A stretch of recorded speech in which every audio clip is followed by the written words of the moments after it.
Welcome to the long-awaited sequel to my original The Current State of Dead Frontier video, and today we're just going to talk a bit about how things have changed over the last year and what kind of progress they've made, and is it actually still worth playing any of the two games. Think of this as sort of a follow-up video where we're going to first talk about Dead Frontier 1, the changes they made, and still the gripes that may be had with the game. Same with the second game, and of course any additional projects that have been started since the last video. One of the biggest issues facing Dead Frontier 3D is its Flash interface for the web application. As everyone now knows, Flash is being discontinued in December 2020. And it's clear that Neil knows this because not long after I posted the video, he and a user named HotRod started working on transitioning the interface into an HTML one. At the moment, they currently have some demos up for the main outpost screen and the bank screen, and this is all I've seen so far, at least. And while this is good progress, they need to have this fully working quite soon as a discontinuation date approaches, and if they don't meet that, then we won't have a playable DF1 for a while. In terms of the gameplay side of things, DF1 is finally getting some significant updates and improvements to the quality of life and gameplay, as Clayton joins the dev team to continually update the game. Clayton was the one who made all those mod packs last year that very much improved the quality of life and UI of the game, and now a lot of those features have been introduced into DF1 properly through continual updates. Having recently played Dead Frontier, I can say firsthand that a lot of the new optimizations, like the faster loading screens, the better performance of the game, and the quality of life additions, especially the improved looting mechanics since the mod packs, have really improved the gameplay experience. The major content updates to DF3D include the new Wasteland content, some of which is already in the game, such as the Volatile Leaper boss, which does not kill in a single hit despite the name, but does some AoE damage to any players around when they're being attacked. With the new boss comes new enemies such as the Harvester, which is basically a buffed Reaper that will one-shot the player if they're hit. And the Shield Bearer as well. They block bullets but can still be killed with explosives or melee, and even so, the shield will eventually break after enough bullets regardless. That being said, the new Wasteland locations are still an upcoming feature as of today. Another upcoming feature are the new Deadly Bandits, which are basically going to be like hostile human NPCs that will probably shoot back at you. Certainly an interesting addition to the enemy roster. Now, of course, there are still some significant problems with the game, and one of them is the ever-ongoing power creep. This is unfortunately inevitable when more and more people are playing the late game and want content beyond what is currently endgame, mainly the weapons and armor. And as I said in my first video, the main map should also expand to encompass even higher difficulty zones for said end level gear. This isn't really a Dead Frontier issue though. MMOs in general suffer from this since new content needs to come out eventually, and it's usually trying to one-up itself from the previous content that came out, just to entice veterans of said MMO. The economy is also down the drain. Most late game items cost too much for a lot of people to be able to afford, especially any of the new items, and usually require an unreasonable amount of grinding to obtain them. Let's take the Chimney Sweeper as an example.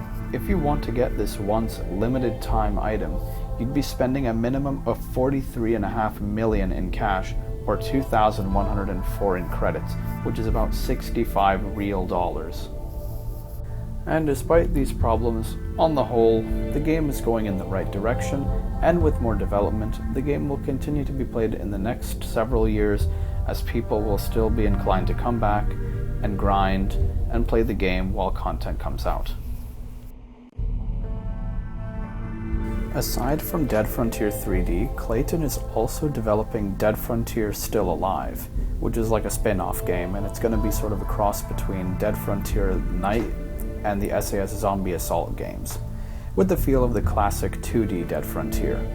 And since this is just a side project, it will most likely take some time before it's going to be released. Me personally, I'm very much looking forward to it. Shortly after I made the video, Neil resumed development of Dead Frontier 2, and now the game is being worked on steadily. Some of the biggest features over the last year being outpost attacks, the game finally becoming an open world, and bosses in the open streets. Outpost attacks are quite good, especially since even in the level 1 zone, the zombies are running to give new players the extra challenge. The increased player cap from 4 to 8 per instance also brings more excitement to these attacks.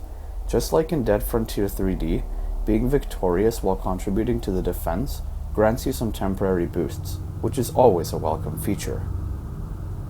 The open world is great, and the game finally feels like the Dead Frontier 2 update we always wanted. The map's aesthetic also complements this, as it looks a lot like the first games. The map is also very useful, containing quest location information, zones of the map, the different neighborhoods in the game basically, PvP areas, area level information, and of course, the actual outpost locations. Indoor maps were also added last year, providing information of the floor you are on, the rooms you've explored, the locked doors, boss battle rooms, and unexplored areas of the building. With the expanded world comes the reduced amount of safe houses, which is actually a good thing since it reduces redundancy, as there was no need for so many safe houses in similar level zones. It also makes completing quests less of a chore. I remember Neil talking about bosses roaming outside for quite some time, before the updates resumed actually. They seem quite rare, as I've only encountered one so far since returning to the game. They seem to be like the indoor bosses, based strictly on the zone you are in, so a new player won't get caught off guard fighting a Roid Hulk in a level 5 area. It's worth mentioning that the bosses still drop loot, so it's always worth killing them when you encounter them. Another pretty big update was the marketplace overhaul, which basically made the market easier to use and traverse. Now you can automatically sell stuff at a suggested price based on the market value, and you can also scrap items for a decent amount of cash. Searching for items is also a lot easier too with all the filter options, and you will most likely find the items you desire to have. Other significant updates also include new content, such as new weapons and enemies, mostly for later game. 2 new combat mechanics were added, the first one being kicking, which is separate from melee attack, and it can be used to kill enemies more efficiently or to get out of a tight spot. However, it doesn't work very well against bosses from my experience. There is also the ability to dodge, which basically acts as a method of evading ranged attacks, such as vomit. There have also been a couple of quality of life updates as well. Being able to see how much hydration or hunger and health before picking up relevant items as to not waste resources. And of course there's also the ability to hand in quests in the lobby of a safe house, so there's no need to go around looking for quest givers a second time anymore. Of course, some things can still be improved on, but these are mainly just my personal opinion. Being able to compare weapons or clothing you loot to what you are using would be a nice feature. Maybe there should also be a quest progress tracker for blood samples or infected somewhere on the HUD. Another possible HUD addition could be the duration of status effects, but give us the ability to toggle this on or off just so we can manage screen clutter. Another pretty major improvement to be had would be the ability to rebind controls in the game, instead of having to use a configuration menu before you launch it. A personal gripe of mine since launch is that zombies still spawn very frequently in a boss room even after the boss is already dead. This shouldn't be happening since I've already defeated it and I'm trying to loot its corpse.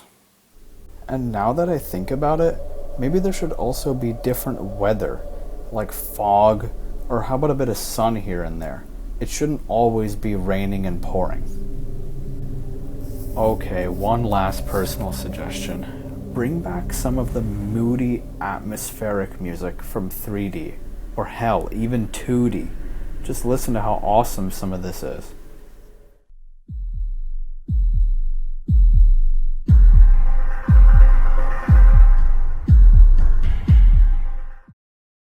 Now obviously I don't mean rip the music straight from those games, but make tracks inspired by that old music, especially for roaming outside, because the indoors are already freaky enough as it is.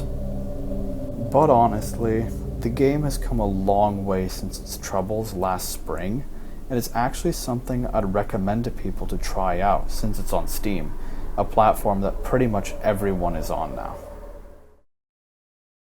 To conclude this video, I'm pleased to tell you that both Dead Frontier 1 and 2 are on the right track considering development. Neil can prioritize Dead Frontier 2, while Clayton can focus on Dead Frontier 1. And that's pretty much it. Thanks for watching the video. If you have anything to say, just comment down below, and I'll see you next time.